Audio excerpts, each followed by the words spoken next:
Okay, you're going live right now. Hello, okay, I'm ready to bring Cynthia in. Recording in progress. Great. Waiting for confirmation from you for that. For what? Bringing Cynthia in. Oh, yeah. I thought that was you telling me I'm doing it. Oh, yes, no, go ahead. No response, right? Okay. Here we go.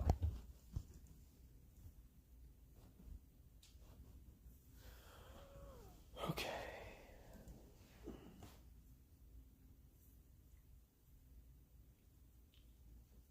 Cynthia, I can see that you're here, but I don't have visual or audio for you.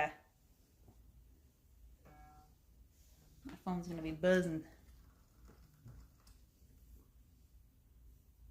Cynthia! I saw you for a second.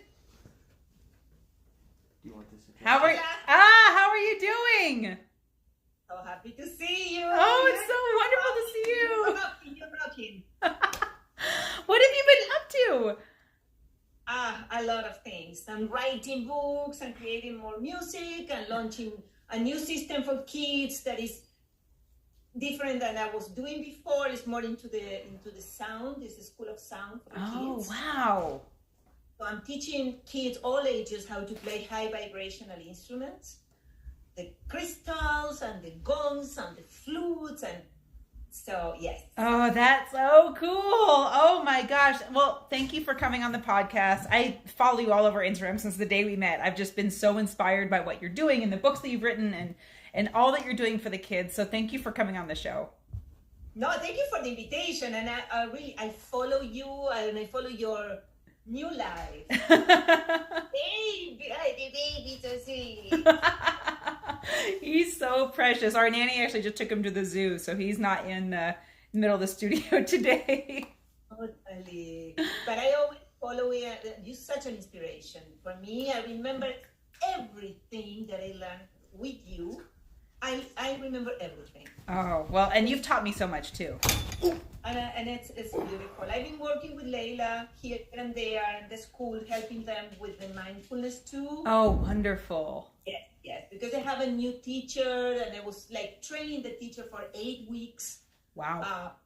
Kind of in situ. I mean, it's different, like the theory and being in the place with the kids. Yeah. Oh, yeah. Especially when you're working with kids. Yeah, so it's a whole different thing. So that's what I'm doing. And I'm like, yeah, I'm launching a new book in November and a lot of things. Yeah. Oh, so, okay, tell me about the new book. Oh, it's called The Pleasure of Sleeping Alone. Really? And it's a book with 66 or 67 rituals for women. The investigation, the research is about the benefits for a woman to sleep alone at least once a week. Really? Of a spiritual retreat to go in deep with lucid dreams and desires and the manifestation of the subconscious mind in a more clear way. So I did a whole research about the history of the bed, the history of the twin, queen, and king bed. Where is this coming from? What? Yes, it's fascinating. Yeah. And in what moment in history the couples start sleeping in the same bed? Not in the same bedroom, in the same bed. Yeah. Kind of I Love Lucy, 2 twin beds, and then merging into one. And then it's related with the Industrial Revolution and the needs for women to match a male cycle. Really? And it's not our cycle. We need a different timings. But the proposal of the Industrial Revolution was like, okay, let's put everybody together. Everybody's going out to work. Women are working also in the industry and everywhere. So they have to wake up at the same time. So let's put these beds together. And let's make these females waking up at a male time on a male circadian cycle, which is completely different. Whoa. Okay. So I've never heard this before because I'm one person, I love sharing a bed with my husband, right? Like I love Yes. sleeping together and I mean, everything that means, of course. And then I love like waking up and cuddling in the morning. And Yes. I do find that we do get up at different times. Most often, naturally, I get up with the sun, right? Yes. So when the sun comes in, I've got north facing windows. When the sun comes in the summertime, I'm up at like 5. In the winter time, because I'm in Utah, I'm up at like 7. Yes. It's a different time. And he usually wakes up about, I don't know, 30, 40 minutes behind me, unless he's waking up early on purpose for something else. Is this what you're talking about, or do I have it backwards? No, that's perfect. And also, if you start tracking your cycle, your menstrual cycle, you see then you have different needs 4 times a month. In 4 periods of 1 month, you have different needs and hormonal fluctuations that males doesn't have. Yeah. But because we are disconnected with this information on purpose, they made us like disconnect. It's like, okay, let's sleep together every night, waking up same time, and having the performance of a male in a way, without me knowing, wait a minute, I'm in my luteal cycle, I'm in my ovulation, I have different needs and my energy is different. So the book is about that and has 9 chapters about how to produce a spiritual retreat, or like kind of like a retreat once a week. So once a week you can sleep alone and use the time to start tracking what's happened with your energy, your fluids, your desire, your sexual desire, your sensuality, everything. Wow. And it's a very fun book. And I got an incredible publisher in US called Inner Traditions. Uh-huh. They publish all type of this kind of more esoteric books. So we're launching in Spanish in November, and we have a launch in an English version, which is amazing. So the pleasure of sleeping alone, and I'm not promoting any divorce. I'm promoting, okay, just try once a week, twice a month. Sleep alone, see what happened. And then the book has a lot of information about how to produce. So how many times per night your REM cycle it's more active, when to wake up, produce your lucid dream, your desire, your intention, go back to sleep. Really? And then you are aware that you're sleeping and you're dreaming, and then that's when the magic happens, because you are aware of, okay, oh wait, I'm inside of a dream, I'm dreaming, I can control this. Mm-hmm. I love that realization. When that happens on accident, that's my favorite, because I'm like, oh, I can fly. I can do whatever I want. This is great. Yeah. In fact, I used to set my alarm when I was a little kid. I would set my alarm for 2 a.m. and wake up for like a minute, maybe, just so that I could enjoy the next 4 hours of sleep. I'm like, oh, I'm going to wake up and I can go back to bed. And I wanted that feeling so bad. But this is, you say you've been having this kind of like intuitive knowledge about that. Now, put the alarm 2 hours before your regular time. Uh-huh. Wake up for 1 minute, 2 minutes, and go back to sleep. And this is the last 2 hours is the most more like active in lucid dreams, and then you start mounting them in a like information for your life. Uh-huh. You can change everything. You can transform everything. You can ask for anything, and you start having like a lot of insights. I've never thought of this as like a tool. I've kind of done this just, like you said, intuitively, not regularly by any means, but I've experimented with it. So to hear that there's a science behind that, that's wild. Yeah, there's a huge science. And like with all these things, Marianne, it's coming from the East, 5,000 years ago. the yoga for yoga nidra, yoga for sleep, Tibetan yoga for dream, they know, they already knew. And then the system, the matrix control us, especially women. So I have a lot of fun rituals, but one of the rituals is create your throne and put a throne next to your bed so you can sit before going to bed. You sit on your throne like a queen, and you can be super creative with your throne and put like crystals and flowers and whatever you want. You create your throne, and then you start setting up a different energy before going to sleep. You create an energy with your pillows, with your pajamas, with your sheets. Everything is a transformation. It's magic. Wow. Yeah, it's a fun book. So I have to wait until November for the Spanish version, learn Spanish, or when is the English version coming out? April 2025. Oh, okay. Well, But maybe you know already.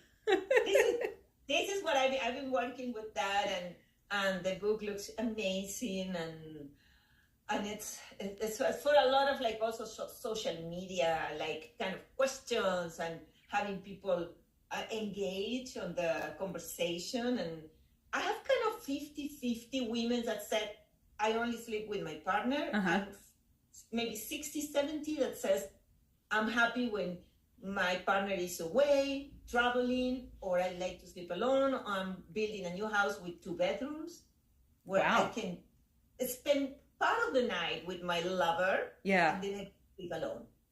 Wow. You know, that is wild.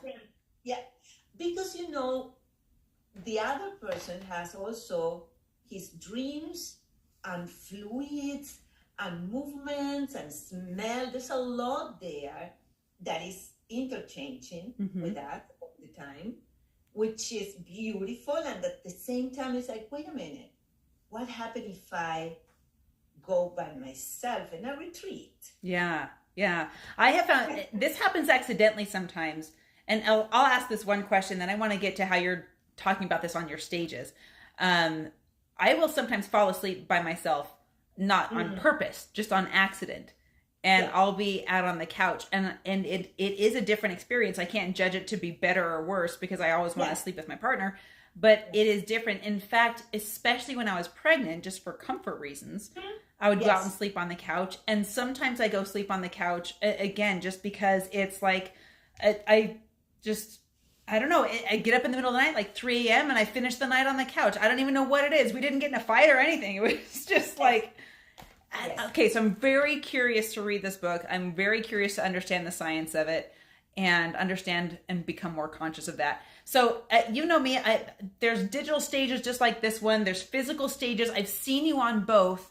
How are you talking about this on stage right now? Or is this in kind of pre-release? Are you more like in your world working with children and their instruments? What are you doing right now? Well, it's a mix.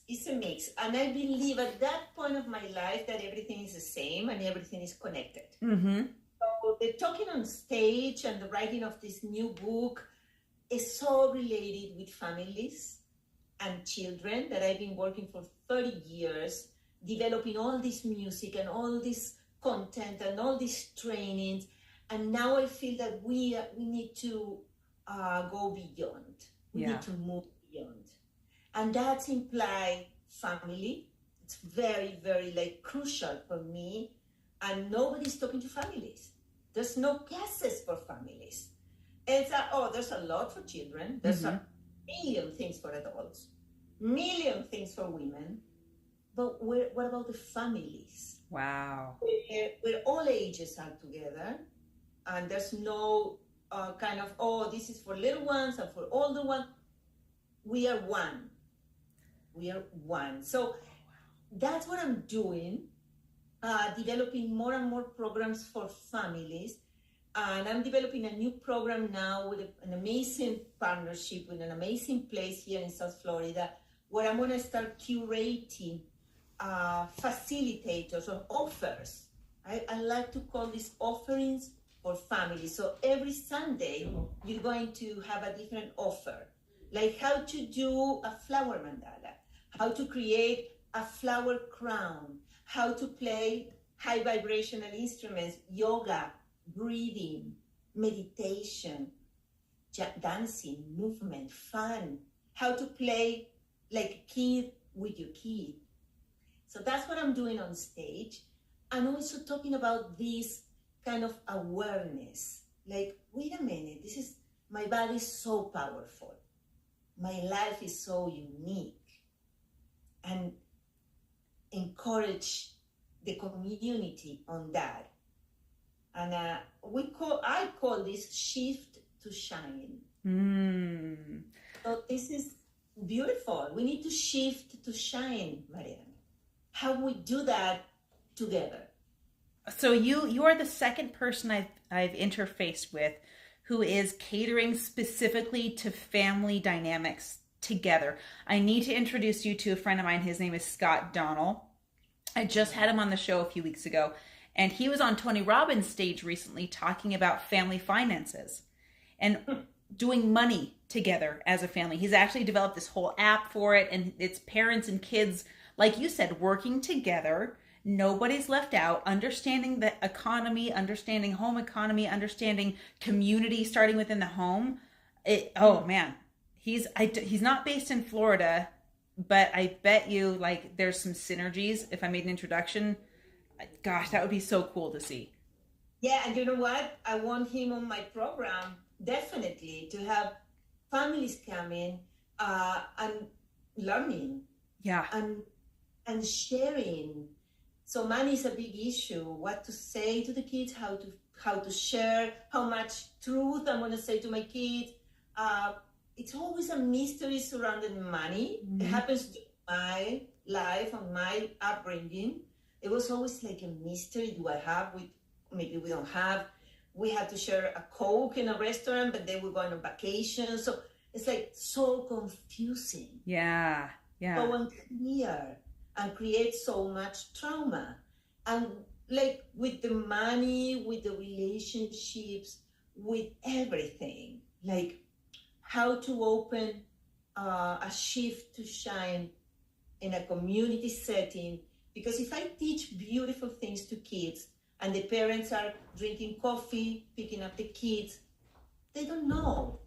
They don't know what the kids learn. Or if I teaching wonderful things to the parents and the kids are with the babysitter, we are in the same, like, it's not happening. So that's what I'm doing, and that's the stage. And also I'm doing a lot of like offerings to women, adults, like Circles Cacao. I'm working on a new line of cacao. Oh, wow. Cacao is a heart opener. Yeah. And I'm launching a line called Cacao de Madre. It's my own brand. And I'm working with different cacao producers with the goal to open a cacao bar eventually. That doesn't exist, a cacao bar. Well, in Utah, there's one. But the only reason it exists is because they're afraid of coffee. And so they just, it's not a true cacao bar. Yours would be very like high level. Oh, yeah. Ceremonial cacao. But it's all the same. Why we drink cacao, why we play these instruments. I want this, like the crystals, the crystal bowls or the gongs. I'm teaching young kids, very young. Last Saturday, I have a 1.5-year-old playing the gong, babies. And it's like, you feel the feelings and what happened when these vibrations, frequencies start appearing and you produce it. Yeah. So it's all related. So the cacao is a heart opener. The synchronicity between heart and brain should happen more and more, like coherence and brain coherence. We need to create this communal shift to shine, very clear, like. And even physically, I'm going to move.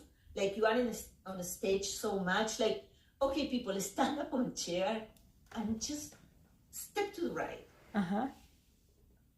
Visualizing that you are shifting to shine. And then, oh, wow, let's shift to shine.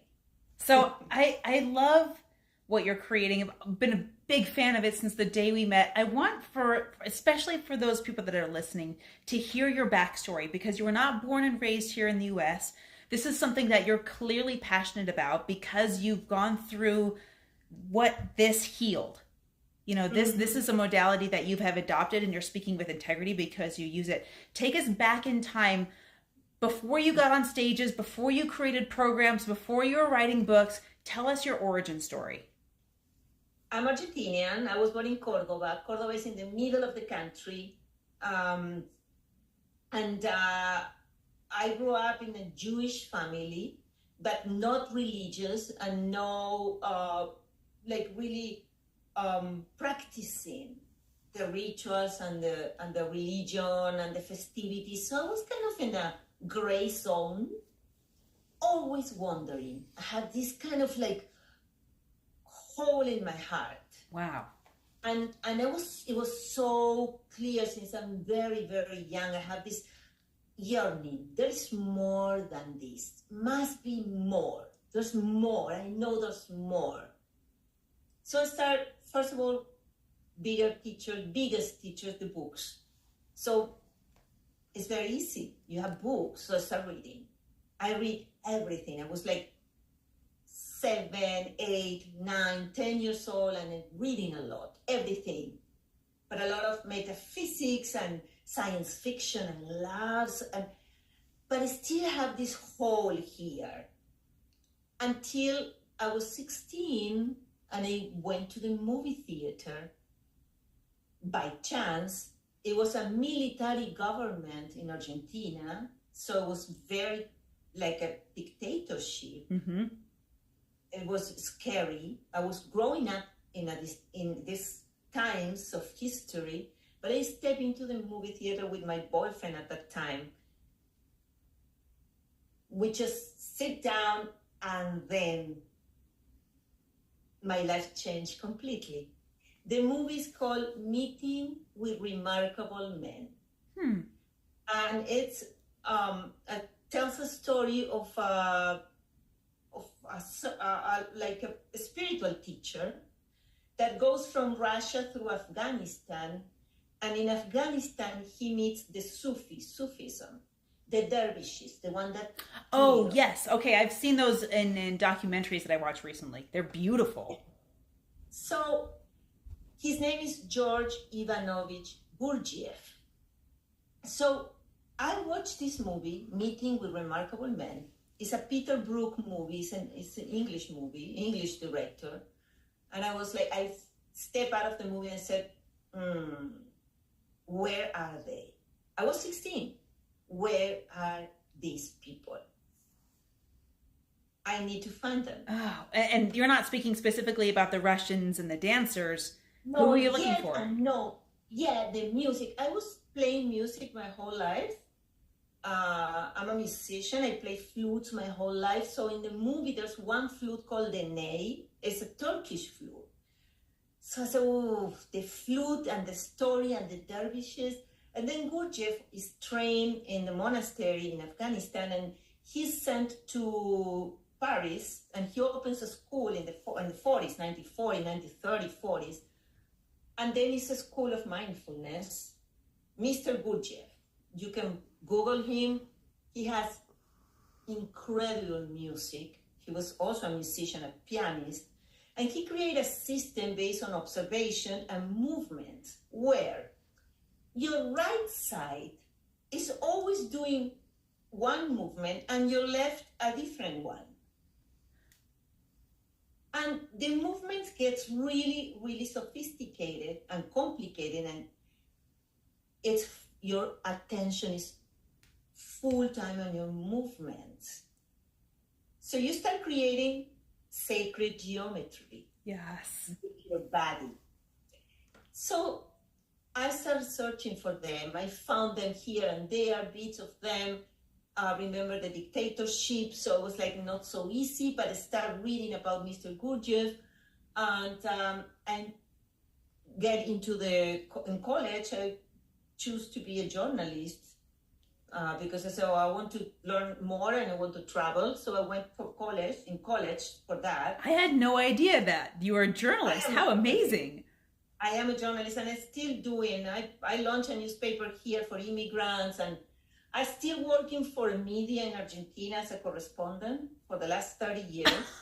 No way. But you know what? Everything is connected. Yeah, it is. And every time I'm with people teaching and on stages, everything that you learn in life has value. Don't dismiss anything. You never know. Don't dismiss anything. Learn as much as possible. Polish your things as much as possible. You never know, Marianne. And everything is connected.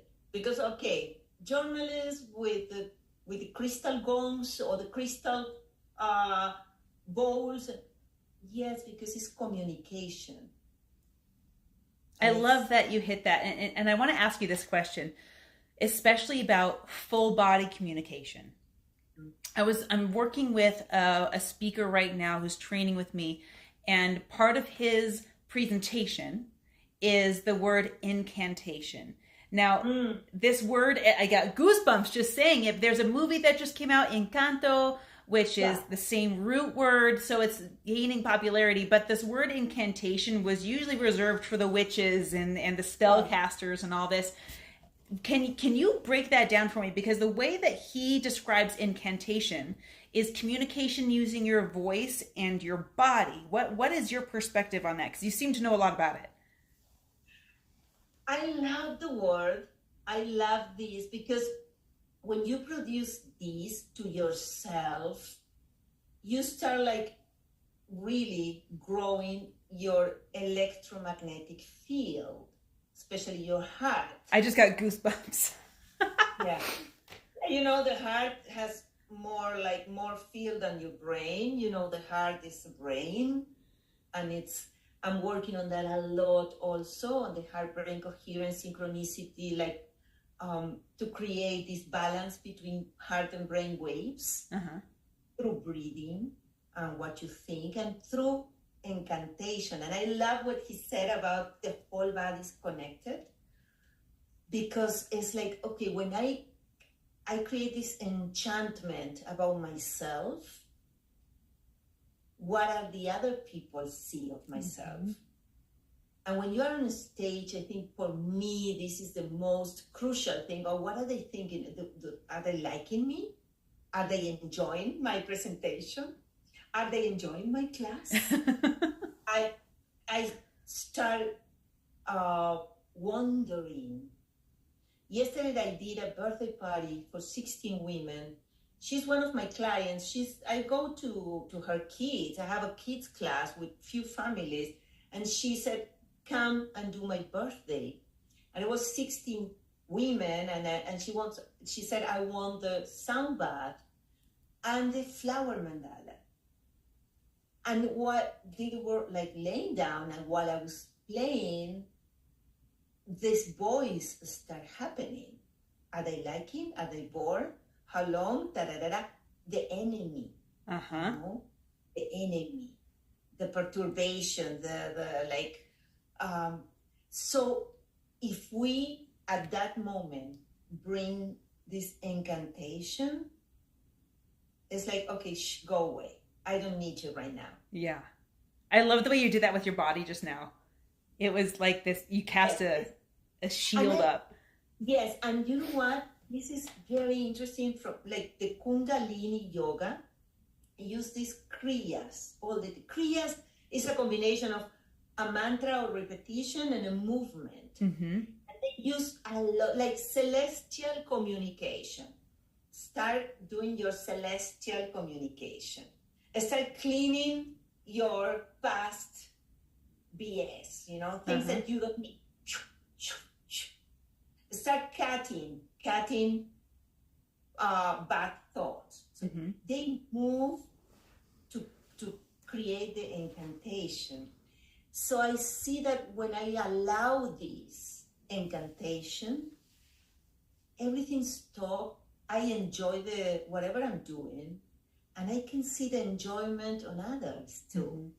And I stop worrying about if they like me, or one move, maybe she's bored, maybe she's not comfortable, maybe I'm getting like too loud, too long. Incantation. It's beautiful. And that's happened a lot in dreams too, where you have this kind of unreal things coming from another like realm, another world, another possibility. So I really like that, the incantation part, and the body is so powerful. So you were in Argentina. When did you come to the U.S. and start taking the stage here? Tell us that part of the story. Well, first I moved to Europe. I finished my career, my journalism career, and I was very young. I was 21. I moved to Spain. I moved to Madrid because I have friends already. I've been there, coming back and forth. So I moved to live, to see if I'm going to find a job as a journalist, and I ended up doing million things. But I meet a teacher there. He was, I don't know, I lost contact with him, but he taught me the tarot reading for 2 years. He taught me how to read the cards. Wow. And elements. He was coming from the jungle in Bolivia. So these 2 years I was learning the tarot reading with him. And then the stage started opening because I was practicing yoga, working in a million things like a waiter, nanny, you name it, everything, like a 21-year-old in Europe with no papers. And I was learning the tarot, reading cards, and I keep looking for these Gurdjieff people.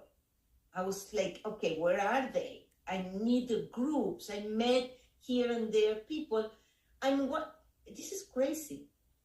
One of my side jobs was in an agency, in a modeling agency that works with extras for movies. So they send me at 6 a.m. as an extra for a movie, and the actor, Terence Stamp, the actor of the Gurdjieff movie, was the main actor there. Oh, no kidding. So the movie that you saw back in Argentina with your boyfriend, the actor was there? In the shooting in Madrid where they sent me the agency. So I was like, wait a minute, this is Terence Stamp. What are the chances? He was shooting a film in Madrid. He's still alive, Terence Stamp. He's a gorgeous actor. Maybe he's on his 80s now. But he was the main character in the Gurdjieff movie. So I was like, wait a minute, I need to talk to you. So for all this science, I always tell the people, be open to science. Like, ask questions and ask for a sign. It's everywhere. In a little stickers in the car in front of you, and a paper on the street. Open a magazine and you have the information. Open a book and you have one word. So I saw this man there. I spent the whole day talking to him.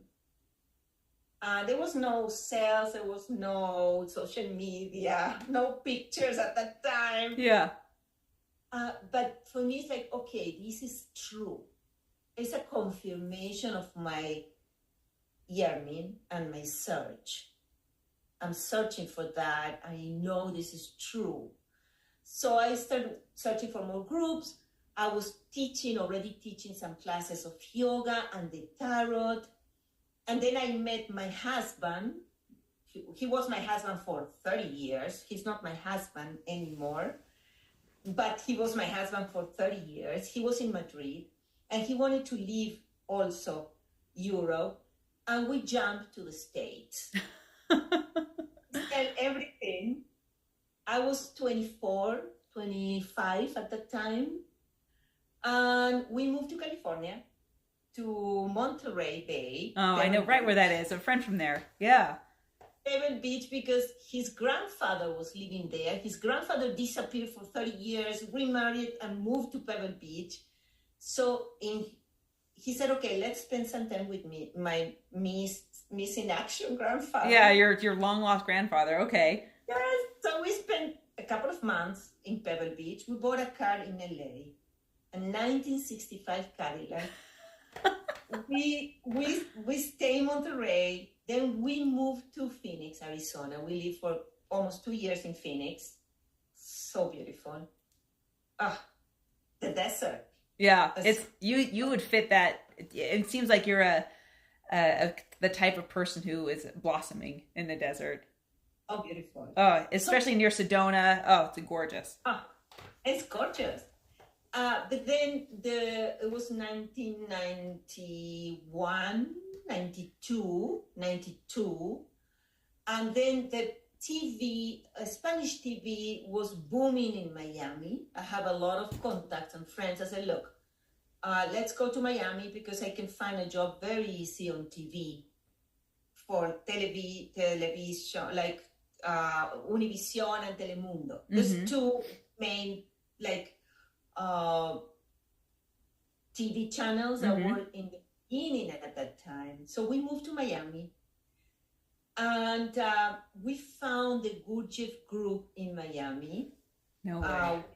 With incredible teachers. And I was involved with them. And then I moved to a Spanish group. And from the Spanish group, one of the members invited me to meet a teacher that is a Sufi teacher. And the Sufi teacher was bringing the dervishes, the twirling. In Miami. In Miami. From the winter wasteland of Russia to Miami, and you followed them all over the world. Because it's the call of my heart. Yeah. So I started practicing with them. Besides doing my yoga, I'm very serious with my yoga. I was pregnant with my first child, Marlon. Marlon is 30 years old now. So I was pregnant with Marlon. I was reading tarot cards to people over the phone. Because the internet wasn't a thing. There were no Zoom calls. No, but they hired me from this site. They hire me over the phone. They let you read for 20 minutes and they cut the call and you have one customer after the other reading tarot cards. Wow. On the phone. But the old-time phone, the one that you With the cord, yeah. The cord. A lot of people don't know what we're talking about. I know. Well, the cord phone, and I was reading the cards, and I was pregnant with Marlon. And it's all the stage, It's like, okay, go out, and you don't see the person, you see the cards, and they're telling you a lot. Yeah. It's very, very good, and it's this call. And at the same time, we were going to the groups, to the Gurdjieff groups, to do the meditations, the practices, and the Gurdjieff work implies always like physical work on soil. You have to plant stuff and cut trees and work with your hands on soil. So we were doing all of that, and then I moved to this Spanish group, and I was pregnant with my second child, Allegra, that she's 28 now. And I had these two young kids, and I was doing a lot of working as a journalist, like freelance journalism, going to the groups, practicing. I meet the teacher, the main teacher that is in Switzerland, the Sufi teacher. So we start traveling to meet them, and I was traveling to Turkey to train with the dervishes. That's beautiful. And I've been doing this for 30 years. And that's a little bit of the thing. And always kids were connected with me. I always do things with children and the music. And I created a newspaper for immigrants in Miami in 2001, before the Twin Towers. It was May 2001. September was the towers. And everybody said, oh, this is going to go. This is the worst time in history. And I said, no, let's do it. People need this information. Call el paracaidista, the parachutist. people that jump. The parachutes, yeah. They don't know anything. They don't have papers. They don't know how to rent a car, how to buy groceries, how to put your kids in school. Nothing. So the newspaper it was having all this information. Wow. So I said, look, I have 2 young kids. Instead of going to work for a TV channel that I'm going to be a slave, let's do us like entrepreneur. And I launched with my business partner at that time, a friend. We launched this newspaper that we ran for 10 years. Wow. While I was raising my 2 kids, Marlon and Allegra. And at one point, after a yoga class, I sit down and I saw clear happiness. And I asked myself, how can I sustain this happiness? I don't want this happiness to happen like this. I'm so free and like happy. I don't want this to finish. Yeah.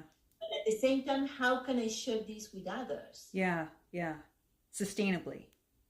Yes. So I don't want this happiness only for myself. So I said, I'm going to go into the yoga teacher training. And start looking for the teacher. And I always look for the genuine.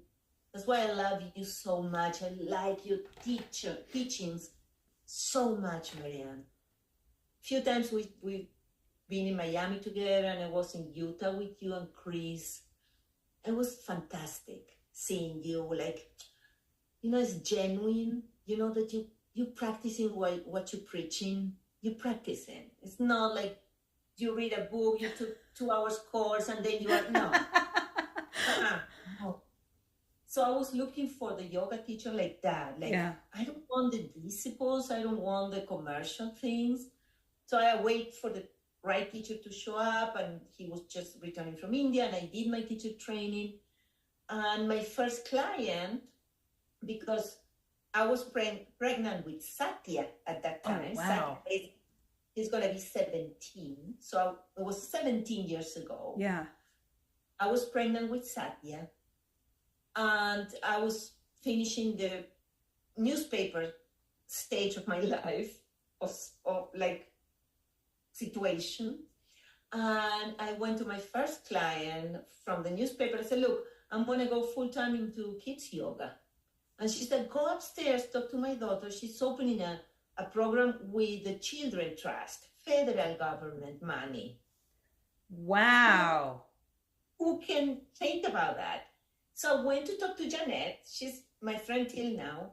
And the federal government, through grants, has so much money for programs for inner city kids. And I was like, that's my dream. So I was pregnant with Satya, 4 months pregnant, doing my teacher training. I started going to schools to teach yoga for kids. Wow. Overtown and Hialeah. So Overtown is the African American population.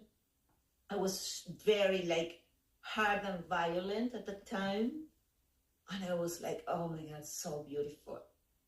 And I was teaching young kids. And then Hialeah is the Cuban population that doesn't speak English. They are totally isolated there. So I was going to Hialeah and Overtown for years. And I brought my flute, the flute that's with me since day one, the flute that brought me to Gurdjieff. And I said, do. And I see oh, wait a minute. This is it. I don't need to talk. Because music is universal. It can be understood in any language. It's a sound. Vibration. So I start playing for them, and I say, this is it.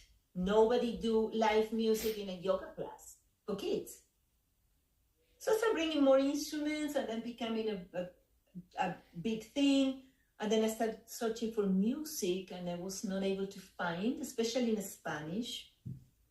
And I said, well, if there is no music, We have to create it. Yeah, you found a hole. You found a hole in the market. Oh my gosh, yes. So I called my friend, my best friend in Argentina since like birth, Claudia. I said, Claudia, I want to put together a few songs. I have like the lyrics and music. She's a musician. She's a professional singer. And we started working on Skype. There was 2000 and Satya was born in 2007, maybe 2009, 2010. And then we create the whole thing, and I traveled to Argentina to meet the musicians. So you're now back. This whole travel throughout the world, you're back home in Argentina. And then I started producing the music for kids, and we ended up having 7 albums now. Wow. On all platforms, English, Spanish. And then the same with the books. I started writing the books because I said there's nothing for teachers, there's nothing for families on how to teach breathing techniques to kids. Like, you have to do it fun, you have to do it light, but you have to do it. Yeah. I put together a few books, and that's the story. And it's always, I think the stage is always there, Marianne. It doesn't have to be like a stage with 2,000 people watching you. The stage is there. Today I wanted to switch my car. I have a lease. And I go into the dealer, and there's a very young boy taking care of my case. What are you? And he's 21. And he's the most kind and wonderful. And I feel the enchantment of the situation and how lucky we are to find each other. And he helped me so much. And he's like all this myth about they want to take your money, rob you, they're bad people, the dealers. I was like, no, this is our stage. Yes. Oh, I love that you said that, because there's so many people that rob themselves of the experience because they don't think it's a stage. That boy was on stage with you giving a presentation. You're on stage every time you publish a newspaper. You're on stage every time you're on the news station. Of course, you're on stage right now. You've been on stage ever since, before you left Argentina.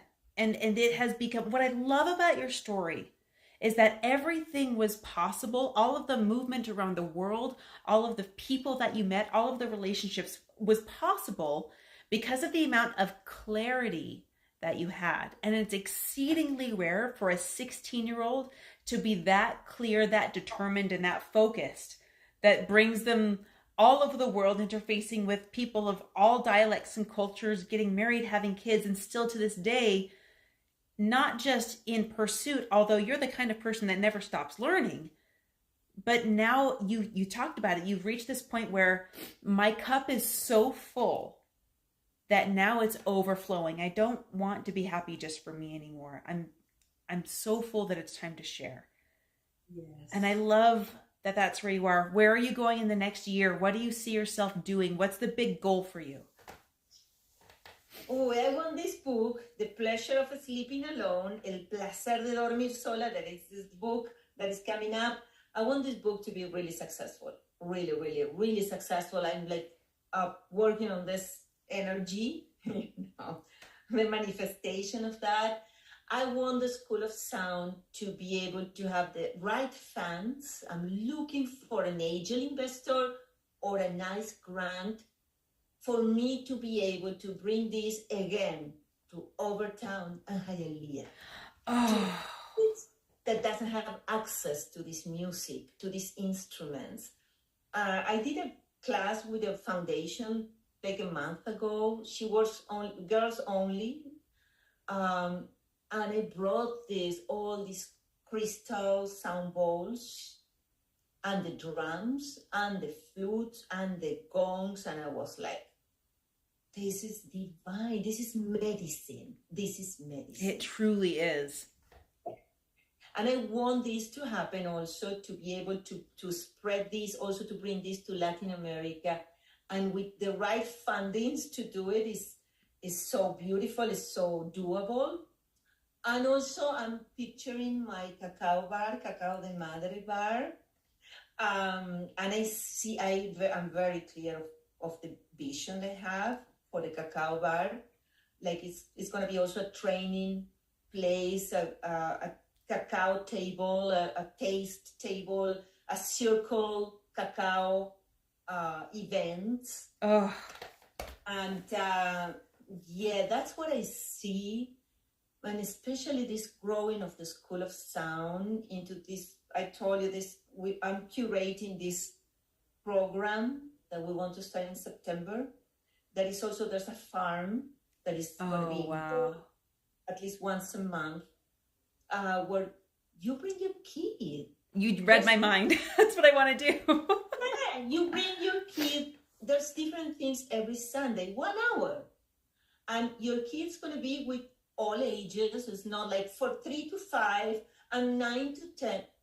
It's open to all because we need to learn from each other. That's the beauty of like a Montessori system, that you have kids of like still in diapers with kids that are reading and writing perfectly, and they're in the same classroom. That's what I love about what you have built. That's what I love about what Layla's building as well, is this beautiful ecosystem.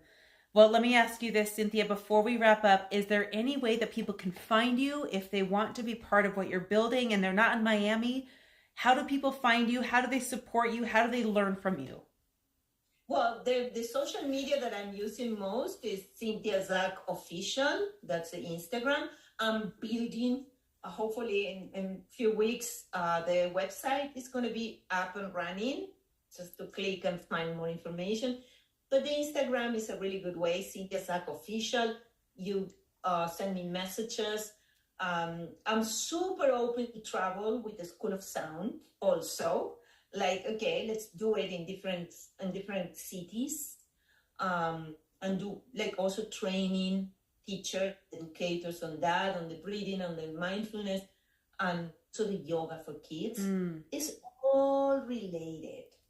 So that's the best way to find me, and remember that the stage is there. This life is a stage. This world is a stage, and we're interacting constantly, and it's like so beautiful. Cynthia, thank you for blessing my life. Thank you for being on the show. I hope everyone gets I'm going to put your Instagram in the description so people can go find you, interact with you. I know that there's some people that are going to want to call you up and have you travel and come do sound baths. I would love to have you do that for a retreat that I haven't even planned yet. So you're good. First on my list. And there's some people I need to introduce you to as well, because I see some magic happening here. But thank you for being here today. Thank you for sharing your light, your wisdom, your special, beautiful shine. It's good to connect with you, girl. Yeah, for you. Thank you for the invitation. And I love you and admire you. I told you, it's like I learned so much from you in person. It's fantastic. If you have the chance to be in person with Marianne, please don't miss it. But also on the social media, watching your videos on the car where you're driving and talking is fascinating. Oh, thank you. Well, we'll see you, friends, next time on the Marianne Hickman Show. Recording stopped. Oh, Cynthia, that was so much fun. I love what you're doing, and what a... Oh, so man. So many things. Yes, but they're all beautiful. And like you said, they're all connected. Yes. Oh, okay. Yes. Wow. Okay, so there's a lady that, I can't remember where, she's on the East Coast. I can't remember if she's in Florida or not. I need to introduce you to her and Layla to her. Her name is January Donovan. Oh, okay. But go find her on social media. She has created a school called the Woman's School.